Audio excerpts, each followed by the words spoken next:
दोस्तों नमस्कार, मैं हूं रामप्रीत प्रजापति। आप सभी का बहुत बहुत स्वागत करता हूं अपने यूट्यूब चैनल सॉफ्टवेयर टेलीगुरु प्रशिक्षण संस्थान में। दोस्तों आज का ये वीडियो बहुत ही इंपॉर्टेंट है क्योंकि आज के इस वीडियो में हम डिस्कस करेंगे अकाउंटिंग गोल्डन रूल्स के बारे में। तो चलिए पहले जान लेते हैं कि इस वीडियो में हम क्या क्या चीज़ सीखेंगे। इस वीडियो में जो सबसे पहला टॉपिक है golden rules of debit and credit for accounting, यानी अकाउंटिंग में डेबिट और क्रेडिट करने का नियम। फिर मीनिंग ऑफ डेबिट यानी डेबिट क्या होता है इसके बारे में, मीनिंग ऑफ क्रेडिट क्रेडिट क्या होता है इसके बारे में, रूल्स ऑफ पर्सनल अकाउंट यानी पर्सनल अकाउंट में डेबिट और क्रेडिट करने का जो नियम है, रूल्स ऑफ रियल अकाउंट में जो डेबिट और क्रेडिट करने का नियम है, रूल्स ऑफ नॉमिनल अकाउंट में जो डेबिट और क्रेडिट करने का नियम है। इन सब के बारे में पूरे डिटेल से हम जानेंगे। इसके बाद में फिर व्हाट इज जर्नल बुक क्या होता है इसके बारे में हम जानेंगे। इसके बाद में फिर जर्नल एंट्री विथ एग्जाम्पल, यानी जर्नल बुक में जो ट्रांजेक्शन्स होते हैं उसको हम कैसे करते हैं एग्जाम्पल के साथ आपको इसमें बताया जाएगा। व्हाट इज नरेशन के बारे में, नरेशन क्या होता है इसके बारे में इसी वीडियो में डिस्कस होगी। इसके बाद what is LF means ledger folio number क्या होता है इसके बारे में, और debit and credit effect for accounts यानी खातों में डेबिट और क्रेडिट का क्या इफेक्ट होता है इसके बारे में आपको पूरी डिटेल जानकारी देंगे इसमें। तो दोस्तों अगर आप इन सब के बारे में पूरे डिटेल में जानना चाहते हैं तो इस वीडियो को इन तक जरूर देखिए, मुझे यकीन है कि आपको पूरा समझ में आएगा। दोस्तों अगर आपको अकाउंटिंग में काम करना है, वो चाहे कंप्यूटराइज अकाउंटिंग हो या मैनुअल अकाउंटिंग हो या टेली सॉफ्टवेयर हो या कोई अदर अकाउंटिंग सॉफ्टवेयर हो, उन सबके लिए सबसे ज़रूरी है। जब तक आप इन सभी के बारे में नहीं जानेंगे तब तक अकाउंटिंग में काम करना थोड़ा मुश्किल हो जाता है। इसलिए वीडियो को एंड तक जरूर देखिए ताकि आप इन सभी को अच्छी तरीके से समझ सकें। दोस्तों अगर आप हमारे चैनल पर नए हैं और अभी तक आपने हमारे यूट्यूब चैनल को सब्सक्राइब नहीं किया है तो सबसे पहले आप इसे सब्सक्राइब कर लें तथा साथ में बेल आइकन को भी प्रेस कर दें ताकि हमारे नए अपडेट्स, नए वीडियोज आपको सबसे पहले मिले। तो चलिए स्टार्ट करते हैं आज का सबसे पहला topic, golden rules of accounting. इसी को golden rules of debit and credit for accounting के नाम से भी जानते हैं। तो चलिए स्टार्ट करते हैं। पहले इसको एक चार्ट के थ्रू समझ लेते हैं कि अकाउंट्स के बारे में। दोस्तों इसके पहले वीडियो में मैंने अकाउंट्स के बारे में पूरे डिटेल में बताया है। अकाउंट्स को पूरा डिटेल में समझने के लिए मेरा पहले का जो वीडियो है उसको आप जरूर देखिएगा, उसका लिंक मैं इसके डिस्क्रिप्शन में दे दूंगा। उसमें अकाउंट के बारे में पूरे डिटेल में बताया गया है कि अकाउंट क्या होता है, कितने प्रकार के होते हैं, उसकी पहचान के बारे में, किस अकाउंट के अंतर्गत किसको रखा जाता है, उसको पूरा डिटेल में समझाया गया है। इस वीडियो में हम उसी अकाउंट्स के रूल्स के बारे में समझेंगे, यानी उसको डेबिट और क्रेडिट करने के नियम के बारे में समझेंगे। अकाउंट्स में जो सबसे पहला अकाउंट है पर्सनल अकाउंट। अब इसमें जानते हैं the rules of personal account, यानी पर्सनल अकाउंट का क्या नियम होता है। तो personal account debit the receiver, credit the giver, यानी हम पर्सनल अकाउंट में रिसीवर के अकाउंट को डेबिट करते हैं और गिवर के अकाउंट को क्रेडिट करते हैं। इसका दूसरा है the rules of real account, यानी रियल अकाउंट में हम डेबिट व्हाट कम्स इन और क्रेडिट व्हाट गोज आउट। इसका मतलब यह है कि रियल अकाउंट में व्यापार में जो भी वस्तुएं आएंगी उसको हम डेबिट करेंगे और जो जाएंगे उसको हम क्रेडिट करेंगे।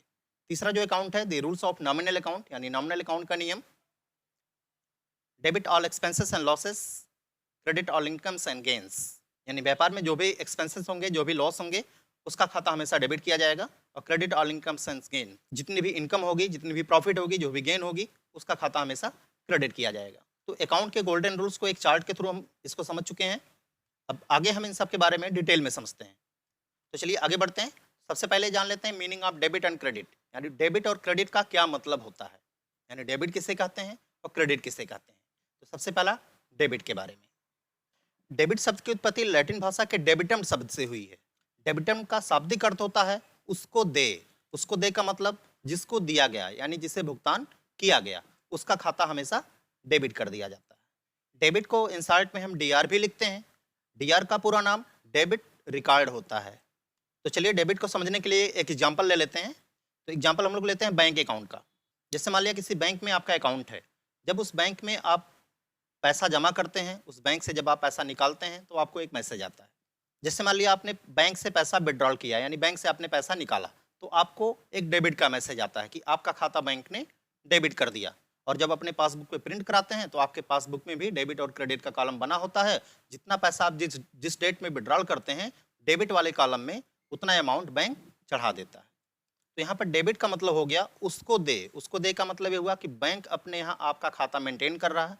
उसको दे का मतलब हुआ बैंक ने आपको दिया, यानी बैंक ने जिसको पैसा दिया, बैंक ने उसका खाता क्या कर दिया, डेबिट कर दिया। तो यही डेबिट का अर्थ हुआ। तो चलिए अब क्रेडिट के बारे में जान लेते हैं कि क्रेडिट क्या चीज़ होता है।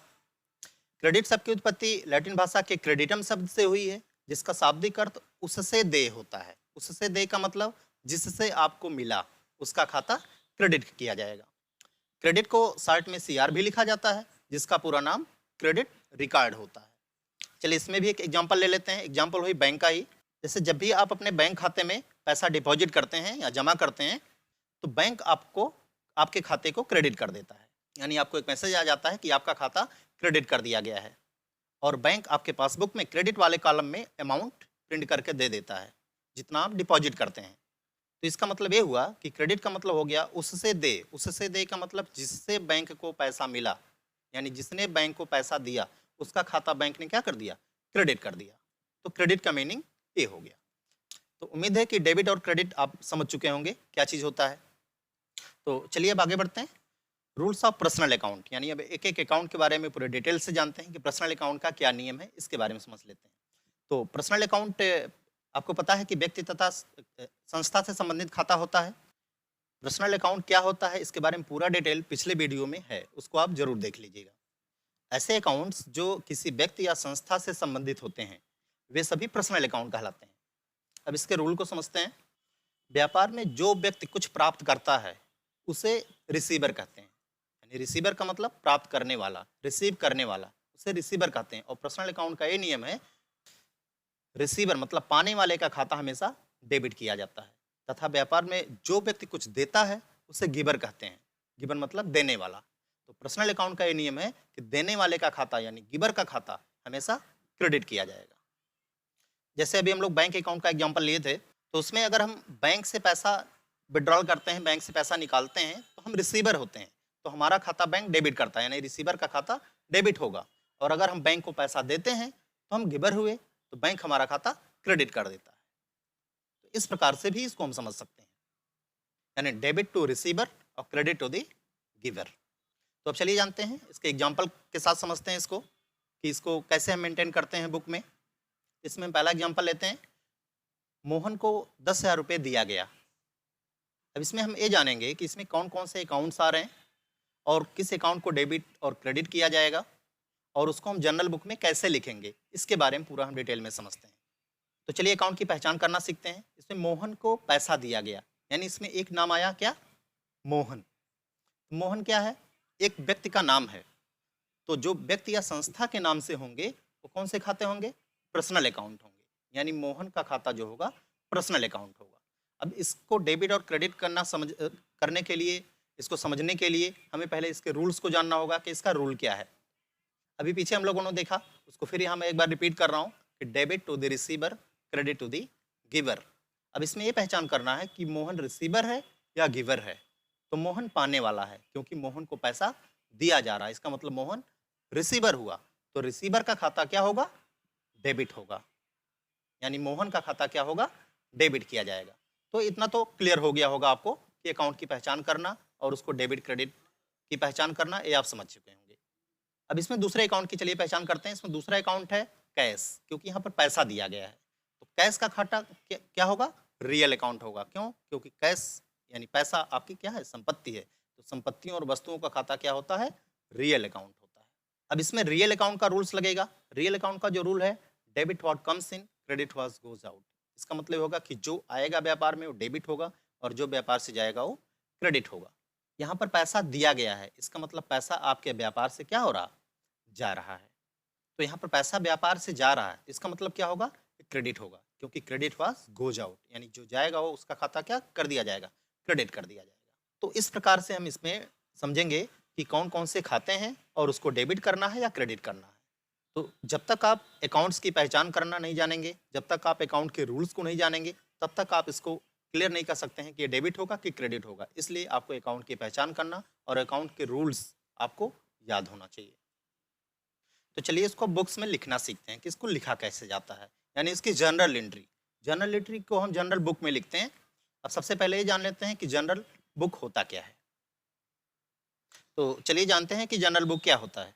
जनरल बुक को हिंदी में रोजनामचा कहा जाता है, जिसका शाब्दिक अर्थ प्रत्येक दिन के लेन देन को रिकॉर्ड करना होता है। जनरल बुक लेन देन को लिखने के लिए सबसे मेन बुक होता है। इसमें प्रत्येक दिन के लेन देन को एक निश्चित नियम के अनुसार सीरियल वाइज मीन्स क्रमानुसार तथा एक डेट के अनुसार लिखा जाता है। इसे हम जनरल बुक एंट्री कहते हैं। तो मतलब ये हुआ कि जनरल बुक एक ऐसा बुक होता है जिसमें हम प्रत्येक दिन के लेन देन को सीरियल वाइज रिकॉर्ड करके लिख करके रखते हैं। सन 1494 में इटली के एक वैज्ञानिक हैं लूकस पैसियोली ने जनरल बुक बनाने का एक सिस्टम दिया था। इनके द्वारा बनाए गए सिस्टम को डबल एंट्री सिस्टम कहते हैं, यानी डबल एंट्री सिस्टम इन्हीं के द्वारा तैयार किया गया। डबल एंट्री सिस्टम में सभी ट्रांजैक्शन यानी सभी लेन देन को दो जगह दिखाया जाता है, जो उसका पहला पार्ट होता है डेबिट तथा जो उसका दूसरा पार्ट होता है क्रेडिट। और सर लूकस पैसियोली को ही फादर ऑफ अकाउंटिंग कहा जाता है, यानी डबल एंट्री सिस्टम का तरीका इन्होंने ही दिया था। प्रेजेंट टाइम में डबल एंट्री सिस्टम पूरे वर्ल्ड में प्रयोग में लाया जा रहा है और जितने भी अकाउंटिंग सॉफ्टवेयर्स हैं सब डबल एंट्री सिस्टम बेस पर ही काम कर रहे हैं। तो इससे आप समझ गए होंगे कि जनरल बुक क्या होता है, और जनरल बुक में डबल एंट्री सिस्टम के बेस पर हम रिकॉर्ड को लिखते हैं, ट्रांजैक्शंस को लिखते हैं। तो ये आपका जनरल बुक का ये फॉर्मेट है। इससे पहला जो कॉलम होता है डेट का, दूसरा कॉलम होता है पर्टिकुलर जिसमें हम विवरण को लिखते हैं। डेट वाले कॉलम में हम ट्रांजैक्शन के डेट को दिखाते हैं, पर्टिकुलर वाले कॉलम में हम खातों के विवरण को दिखाते हैं जिसको डेबिट या क्रेडिट किया जाना है उसका डिटेल। अगला जो कॉलम होता है एलएफ का, एलएफ का मतलब हो गया लेजर फोलियो। लेजर फोलियो का मतलब होता है खाते की पृष्ठ संख्या, यानी जनरल बुक में यहाँ पर जो हमने एंट्री दिखाई है, यहाँ पर जो हमने जिस खाते का नाम लिखा है उसको लेजर बुक में किस पेज संख्या पर लिखा गया है, किस पेज संख्या पर दिखाया गया है लेजर बुक में, उसको यहाँ पर हम दिखाते हैं। अगले कॉलम में हम डेबिट अमाउंट, फिर अगले कॉलम में क्रेडिट अमाउंट को लिखते हैं। तो ये जनरल एंट्री का फॉर्मेट होता है। तो चलिए अब एंट्री करना सीखते हैं। जो हमने आपको एग्जांपल दिया है अभी कि मोहन को 10,000 रुपया दिया गया, उसको हम कैसे लिखेंगे इसको पहले जानते हैं। सबसे पहले तो डेट को दिखाया जाता है कि किस डेट को ट्रांजैक्शन किया गया, उस डेट को यहाँ दिखाएंगे। इसके बाद में पर्टिकुलर में जब हम आते हैं तो यहाँ पर हम सबसे पहले डेबिट वाले खाते का नाम लिखा जाता है हमेशा। तो इसमें ये देखा जाए कि पहले डेबिट क्या हो रहा है, डेबिट कौन सा खाता हो रहा, मोहन का खाता। तो यहाँ पर हम मोहन के खाते को डेबिट लिख देंगे, यानी मोहन से अकाउंट डेबिट, यानी पास्ट टाइप एस लगाएंगे, व्यक्तियों के नाम के आगे पास्ट टाइप एस लगा करके आगे अकाउंट लिखा जाएगा। तो इसका खाता डेबिट होगा, यहाँ शॉर्ट में डीआर लिख दिया गया। और ठीक इसी के सामने हम डेबिट वाले अमाउंट में अमाउंट लिख देंगे कि कितने रुपए दिया गया, यानी मोहन को 10,000 रुपये से डेबिट किया गया। अब उसके नीचे हम क्रेडिट वाले का नाम लिखते हैं। क्रेडिट क्या होगा, कैश होगा। यहाँ पर कैश का खाता क्रेडिट हो रहा, तो क्रेडिट वाले में यहाँ अपने कैश अकाउंट को दिखाया। और ठीक इसी के सामने क्रेडिट वाले कॉलम में हम अमाउंट को लिख देंगे, सेम अमाउंट। तो यही आपका डबल एंट्री सिस्टम है, यानी उसी को एक बार डेबिट में दिखाया गया, उसी को एक दूसरे खाते में एक बार उसी अमाउंट को क्रेडिट में दिखाया गया। तो इस प्रकार से जनरल बुक में हम एंट्री को लिखते हैं और एंट्री को करते हैं।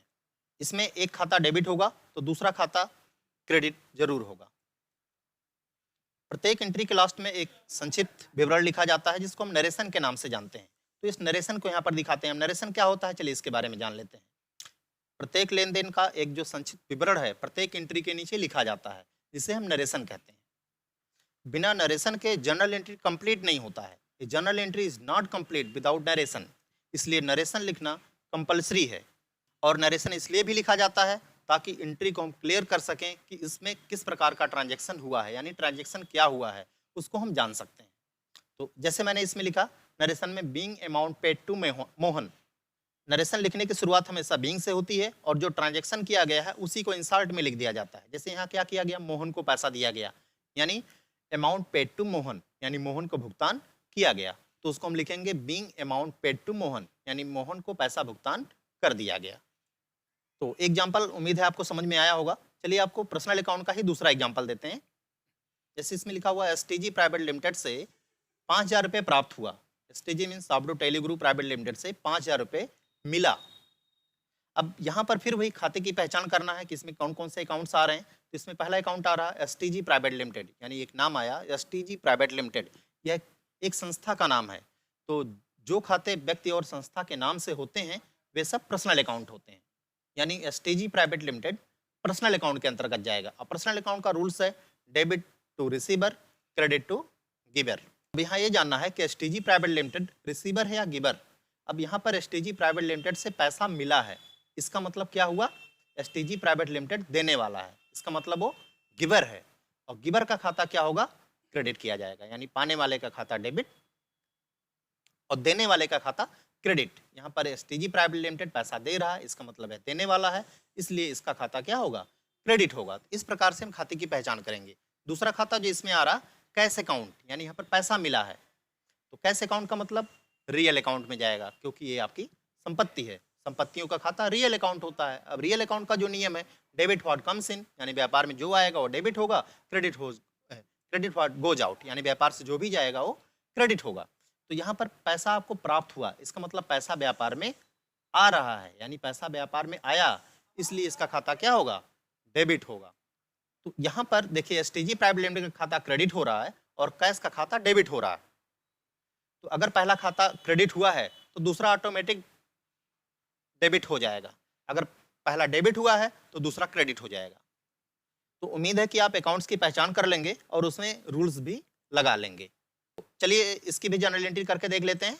जनरल एंट्री का वही पुराना फॉर्मेट, इसमें हम डेट को लिखेंगे कि जिस डेट को ट्रांजैक्शन किया गया, यानी जिस डेट में पैसा मिला, पर्टिकुलर में सबसे पहले डेबिट वाले का नाम, सबसे पहले डेबिट वाले का नाम दिखाया जाएगा। तो डेबिट कौन सा अकाउंट हो रहा, कैश अकाउंट हो रहा, तो यहाँ पर कैश अकाउंट डेबिट, ठीक उसके सामने अमाउंट में 5,000 रुपये लिख दिया। दूसरा अकाउंट क्रेडिट का होगा, क्रेडिट कौन हो रहा है, एसटीजी प्राइवेट लिमिटेड अकाउंट, और ठीक इसी के सामने क्रेडिट में अमाउंट लिख दिया जाएगा। अब इसका नरेशन लिखेंगे इंसर्ट में, जैसे लिखा गया है, इसमें क्या किया गया कि पैसा आपको प्राप्त हुआ है, इसका मतलब बीइंग लगाएंगे, यानी नरेशन लिखने के लिए सबसे पहले स्टार्टिंग बीइंग से ही करते हैं। तो बीइंग अमाउंट रिसीव्ड, यानी पैसा आपको प्राप्त हुआ फ्रॉम एसटीजी प्राइवेट लिमिटेड, यानी इसका नरेशन होगा being amount received from STG private limited, यानी एसटीजी प्राइवेट लिमिटेड से आपको पैसा प्राप्त हुआ। नरेशन लिखने से एंट्री क्लियर हो जाती है कि इसमें किस प्रकार का ट्रांजैक्शन किया गया है। तो उम्मीद है कि पर्सनल अकाउंट आपको समझ में आ गया होगा। अब चलिए हम लोग जानते हैं रियल अकाउंट के बारे में, दी रूल्स ऑफ रियल अकाउंट। अब रियल अकाउंट का रूल हम लोग समझते हैं। रियल अकाउंट आपका वस्तु तथा संपत्ति से संबंधित खाता होता है। इसका नियम यह है कि व्यापार में जो भी वस्तुएं आती हैं, जो भी संपत्तियां आती हैं, उसका खाता हमेशा डेबिट होता है, तथा व्यापार से जो भी वस्तु या संपत्ति जाती है उसका खाता हमेशा क्रेडिट किया जाएगा। यानी debit what comes in, credit what goes out, यानी जो आएगा वो डेबिट होगा और जो जाएगा वो क्रेडिट होगा। तो चलिए इसको भी एक एग्जाम्पल के तहत समझ लेते हैं। एग्जाम्पल ऑफ रियल अकाउंट का एक एग्जाम्पल आपको देते हैं कि जैसे कंप्यूटर खरीदा गया 35,000 रुपये का, यानी 35,000 रुपये का ऑफिस के लिए आपने कंप्यूटर खरीदा। अब इसको कैसे हम एंट्री करेंगे, इसको कैसे हम जनरल बुक में दिखाएंगे, अब इसको समझते हैं। तो सबसे पहले इसमें भी हम पहचान करेंगे कि कौन कौन से अकाउंट्स आ रहे हैं। इसमें देखिए किसी व्यक्ति का नाम आया है नहीं, इसका मतलब इसमें पर्सनल अकाउंट नहीं है। इसमें एक नाम आया कंप्यूटर, कंप्यूटर क्या है, कोई वस्तु या संपत्ति है। तो वस्तुओं और संपत्तियों का खाता जो होता है रियल अकाउंट होता है, यानी कंप्यूटर आपका रियल अकाउंट के अंतर्गत जाएगा। अब रियल अकाउंट का नियम है debit what comes in, credit what goes out, यानी जो व्यापार में आया डेबिट होगा, जो व्यापार से गया वो क्रेडिट होगा। यहाँ पर कंप्यूटर खरीदा गया है, इसका मतलब ये रहा कि कंप्यूटर व्यापार में आ रहा है, तो इसका मतलब क्या हुआ, कंप्यूटर का खाता डेबिट किया जाएगा। इस प्रकार से हम पहचान कर सकते हैं। अब इसमें दूसरा अकाउंट देख लिया जाए। अब पहला अगर डेबिट हो गया है तो दूसरा क्रेडिट होगा, स्वाभाविक है वो क्रेडिट होगा। चलिए इसको भी देख लेते हैं कैसे क्रेडिट होगा। तो यहाँ पर दूसरा खाता है कैश का, कैश का मतलब ये भी रियल अकाउंट है।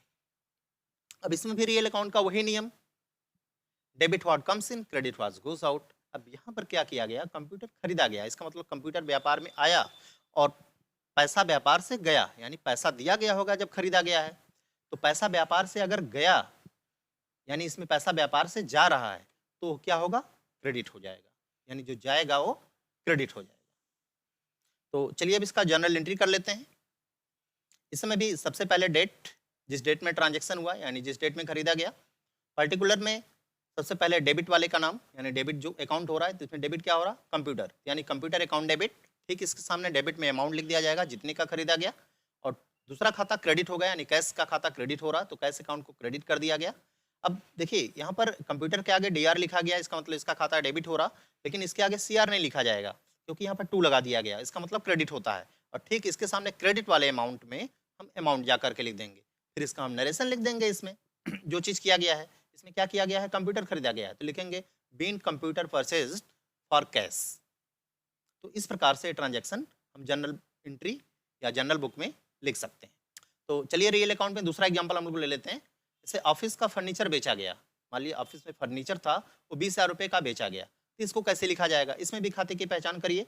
इसमें पहला अकाउंट जो आ रहा फर्नीचर, फर्नीचर क्या है, कोई वस्तु या संपत्ति है, इसका मतलब यह क्या होगा, रियल अकाउंट होगा। रियल अकाउंट का फिर वही नियम, अब इसमें ये देखना कि फर्नीचर आ रहा कि जा रहा। फर्नीचर बेचा गया, इसका मतलब क्या हुआ, फर्नीचर व्यापार से गया, इसका मतलब जो जाएगा उसका खाता क्रेडिट होगा।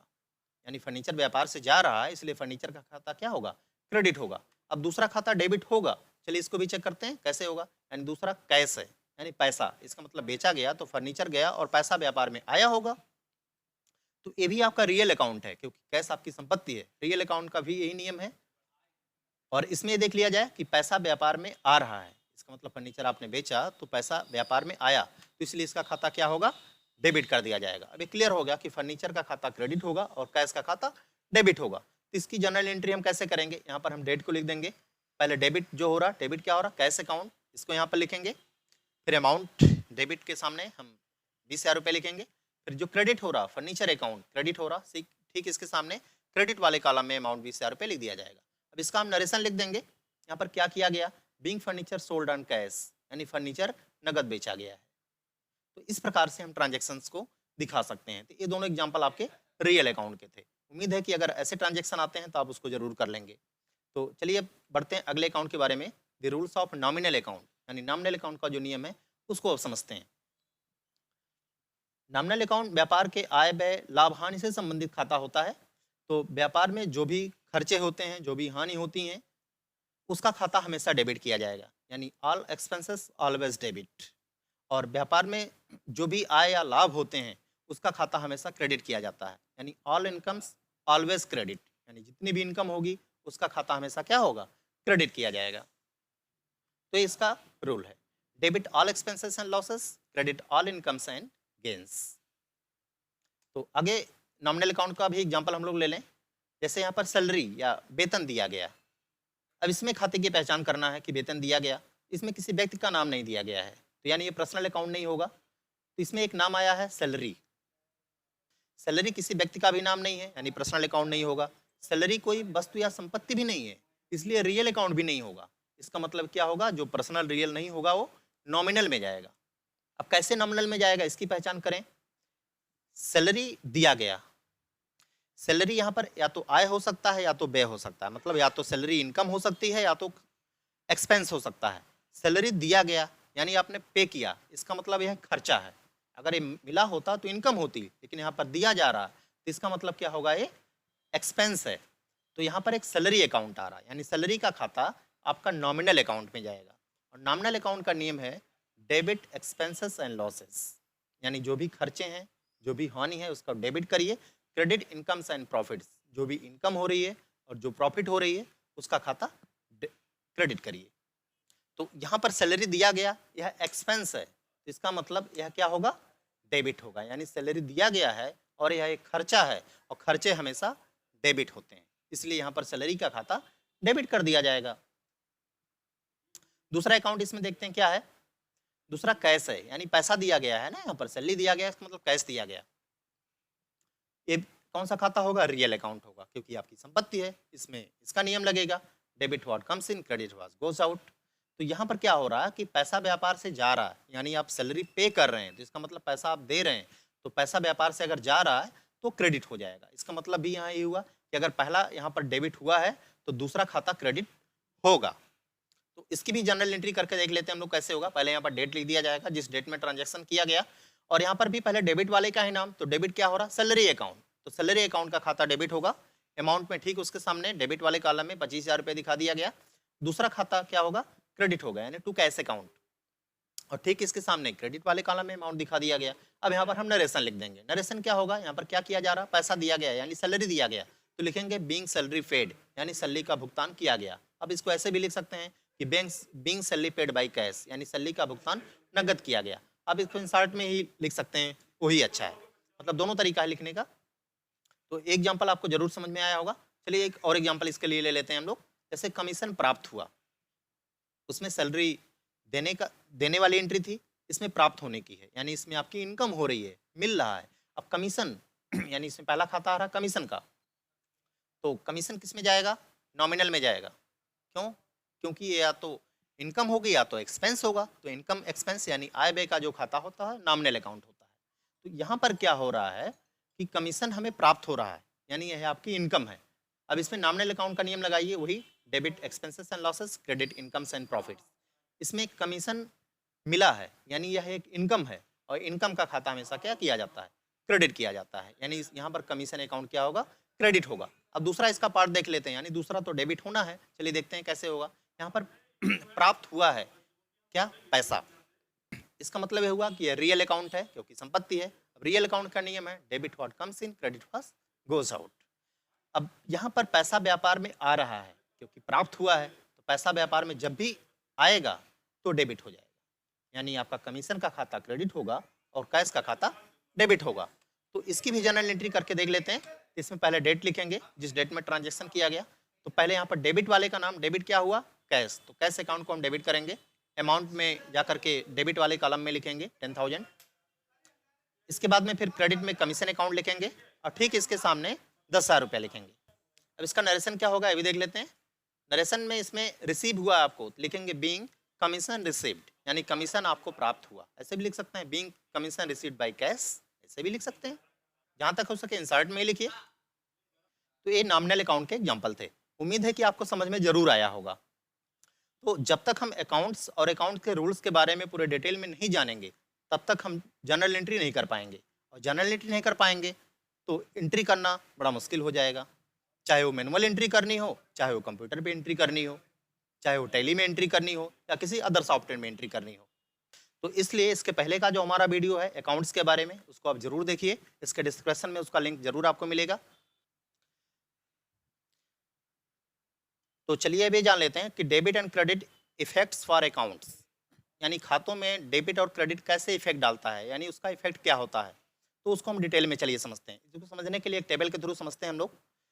जैसे जो कोई एसेट्स है, यानी यहाँ पर 3 कॉलम बने हुए, kind of account, debit amount और क्रेडिट अमाउंट, सॉरी डेबिट और क्रेडिट का। अकाउंट में हम पहला लेते हैं एसेट्स।